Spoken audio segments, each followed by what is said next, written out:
Welcome to the Empire Builders podcast. It's the podcast where we talk about empires that were built, business empires.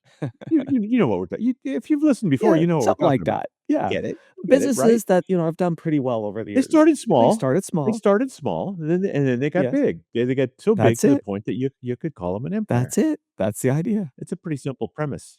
That's So it. as we counted down, Steve told me the topic today, and it's Porsche. Yes, sir. Porsche. I'm assuming this is the car. The car. The Yes. car. Yeah, The okay. car. I'd say, and I'm trying to. Got I kind mean, of an I'm trying to interesting think of. history, I know man. some Porsche. I know some Porsche jokes, but I probably shouldn't tell those on this show. And trying to think if I've ever actually been in a Porsche. Oh, well, then you gotta come up and You see me, own one. David. I know you own one. So we're Well, I talking about your have car. one. Bernier's got 2. I don't know how many Yes, Steve has. yeah, I see how it is. I see how it is. Maybe I will tell my Porsche joke. So, you guys that own them, do you call it Porsche? Because some of us just say Porsche. Well, if you actually take a look back, that's the proper German pronunciation is Porsche. Porsche. Okay. Yeah. And it's supposed to not be like it's not Italian Porsche, right? So it's Porsche, right? Like that's Porsche. Porsche. yeah. Yeah. Okay. Yeah. All right. I'll So accept that. I'll accept that. yeah, and I'm well, guessing look, we're and you got to always call a dealership to double check. They'll tell you. now, if I had to guess where we're headed to start this off, sometime around the 40s, maybe Little earlier. earlier than that, actually. It was founded by Ferdinand Porsche in 1931 in Stuttgart, Okay. Germany. Yeah, you're not far off. But the interesting thing is where the growth really happened, even though that's when it was founded, when things really started to happen was actually post-World War II. That makes sense. Yeah. Yeah, you're kinda correct on that. So So it started in 31, and by the time you hit the late 30s and 40s, you're part of the war machine. yes. Yeah. Okay. Yeah, so it was founded in 1931, Stuttgart, Germany, by Ferdinand, and, when we take a look at the history of the business, for a very long time, they were a part of the VW Group, although they were recently spun off into their own separate business, Okay. Yeah. and there's a lot of shared history between VW and Porsche. A lot of people make fun of the fact that it's basically a VW.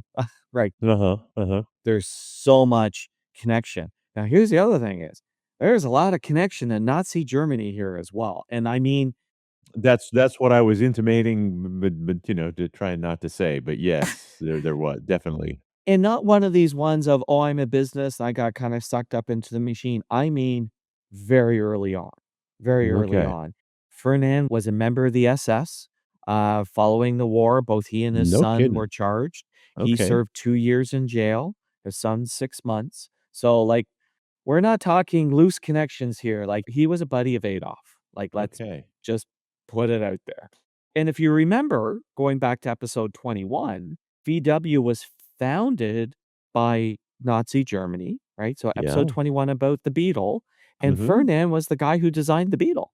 Right, right, I remember you saying that, yeah, for Yeah. Ferdinand Porsche.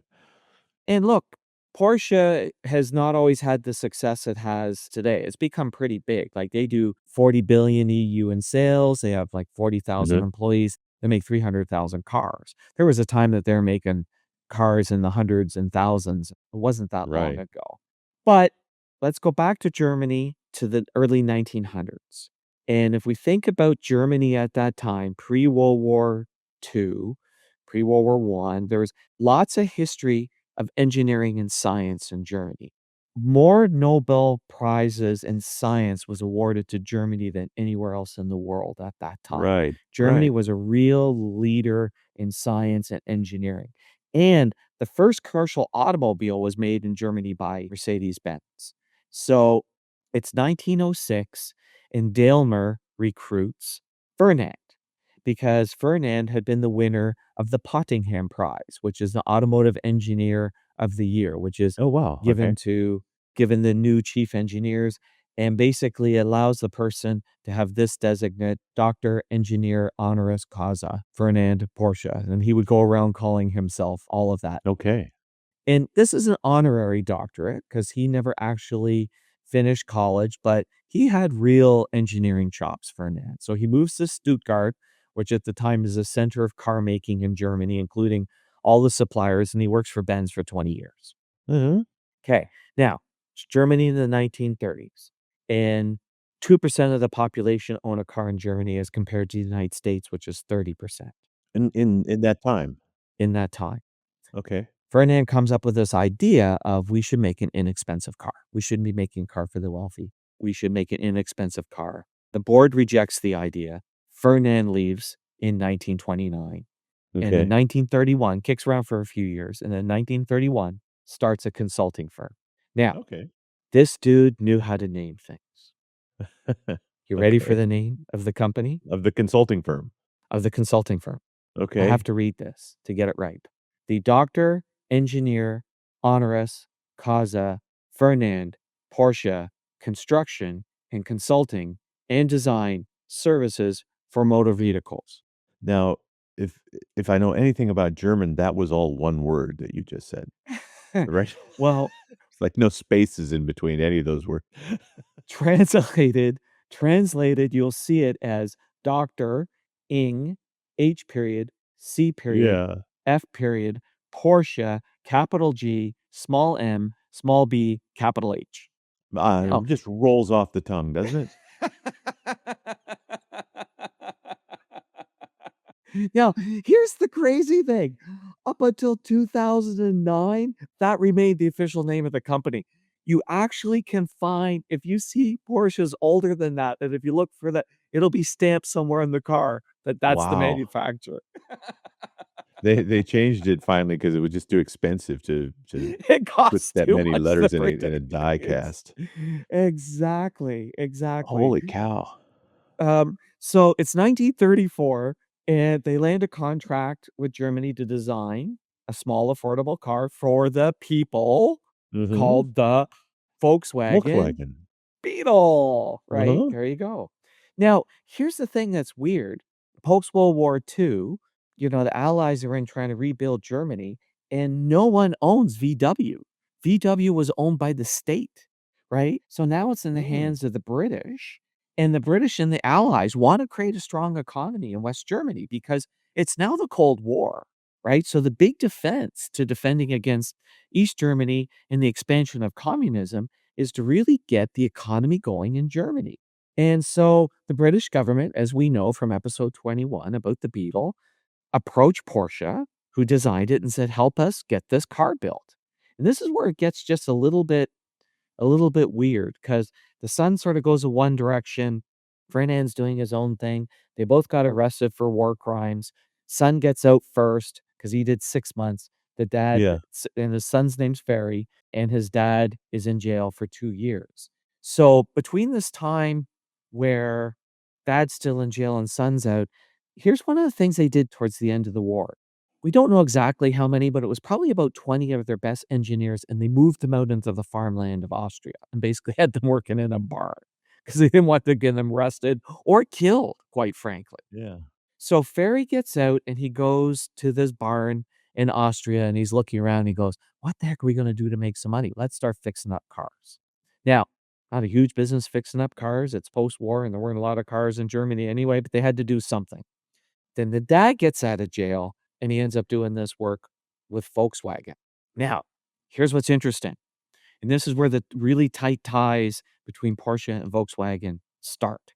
The deal that the German government gives Ferdinand, the deal that the Allies give Ferdinand is this. Stay tuned. We're going to wrap up this story and tell you how to apply this lesson to your business right after this. Hey. What? Shh. Steven created something new. That's not surprising. Why are you being so quiet? Well, not very many people know.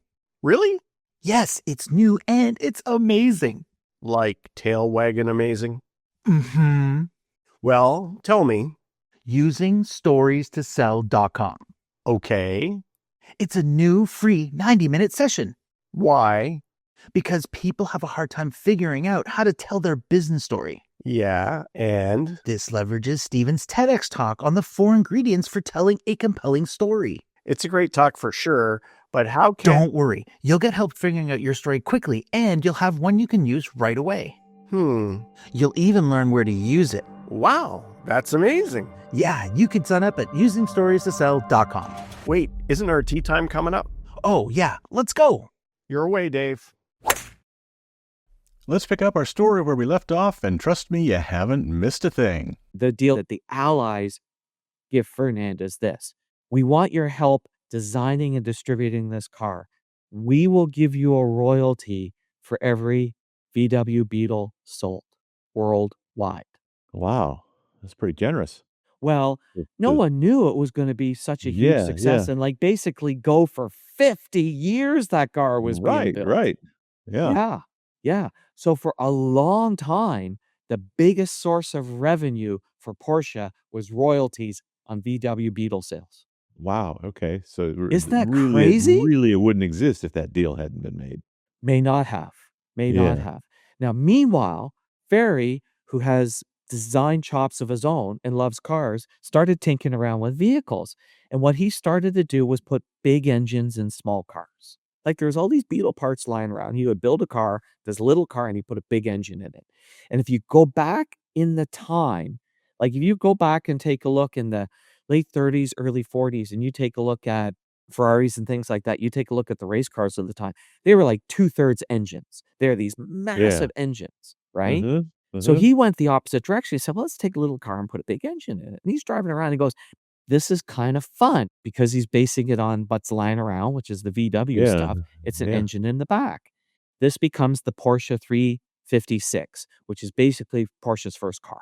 So they start making this car. And they wanted to make it somewhat affordable. So the price was $3,750, which would be $42,000 today. And they also wanted to have it as being a daily driver.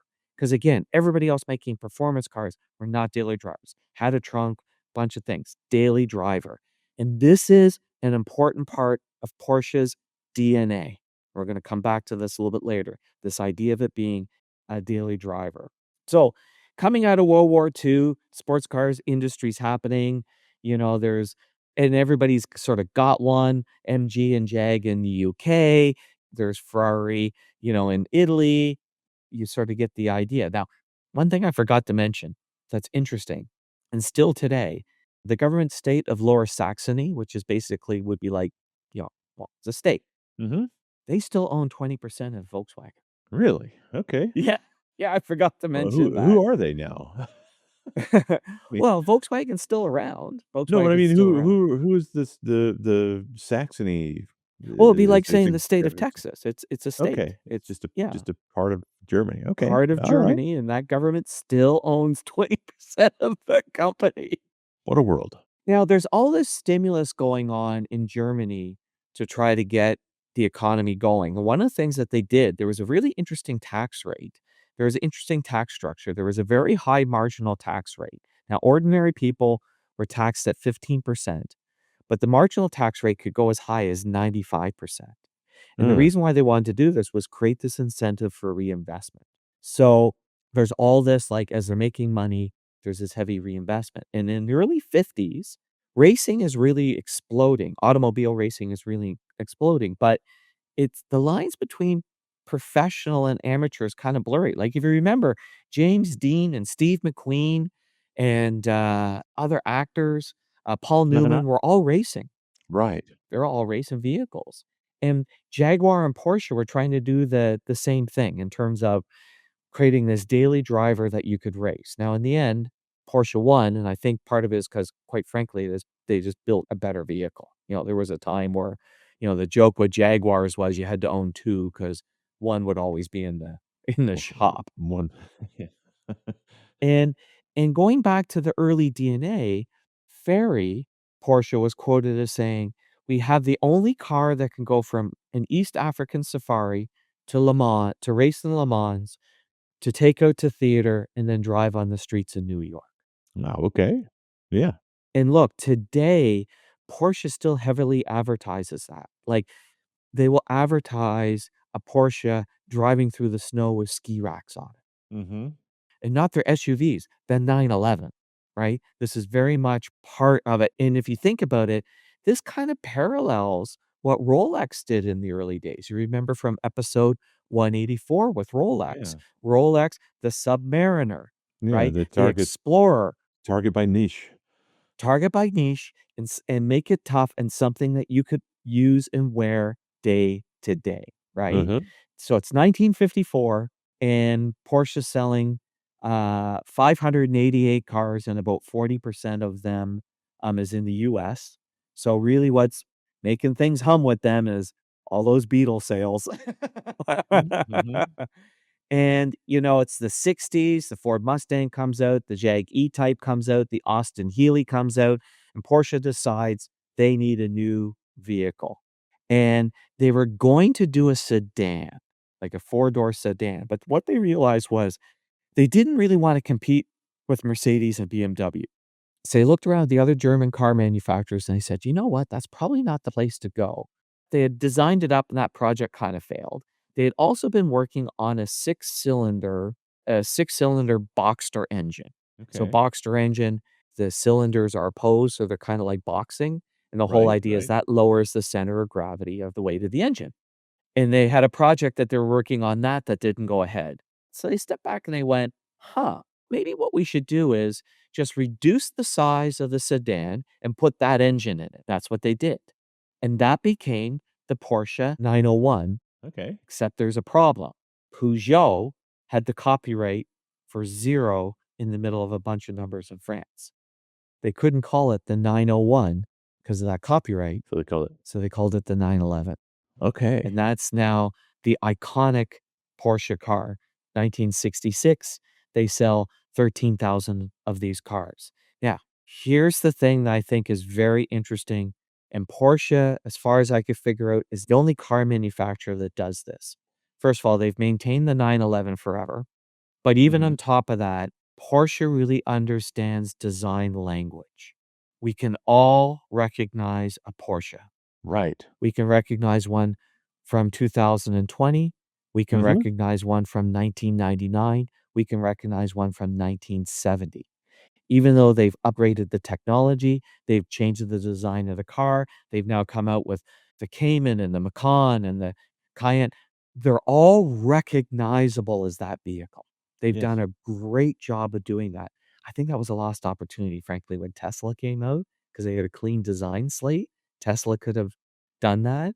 But I think that's really interesting how they've managed to maintain, even though they'll modernize it, in our minds, we still will see one and go, "That's a Porsche." Sure. And the great car brands are able to do that. Um, Yes. Audi is always gonna be an Audi. Volvo is always gonna look like a Volvo.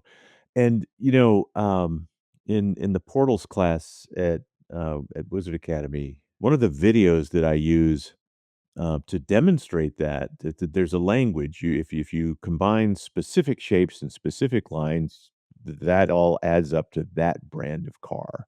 And so Yes. I've got an old video that I got when I was in the Motor Press Guild from Audi.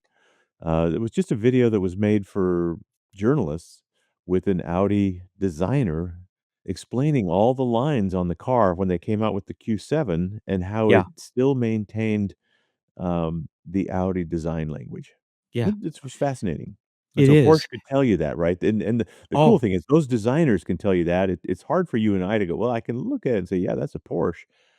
But yeah. but to be able to put it into words that describe it to someone else is a gift. What's really interesting, my nephew, Jeffrey, he loves Audis. That's what he has.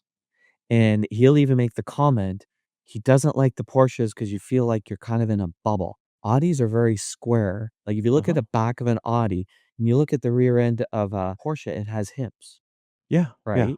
Mhm. But again, that he's even like, I don't like, they're great cars, but, I like the squareness of the, Yeah.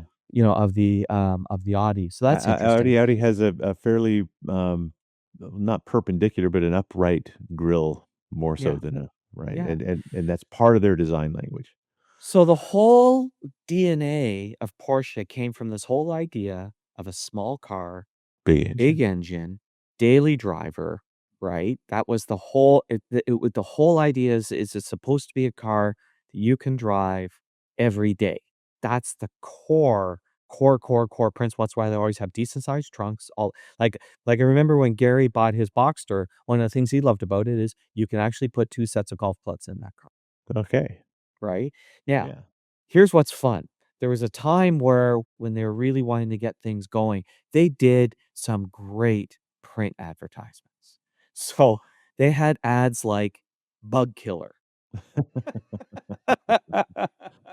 Another one was calling it transportation is like calling sex reproduction. Okay. Yeah. Yeah. Now, 2 of my favorites, one was not perfect. It would list like 20 or 30 races that Porsche won, and if you actually read it, there was like 2 it didn't. That they didn't we didn't win all the races. So Yeah. so not perfect. Mhm. Mhm. I mean, But Dave, that could have been driver error. that could have been, but Dave, you were gonna make some jokes. Porsche's able to laugh at itself. It actually had an ad that said, "Small penis?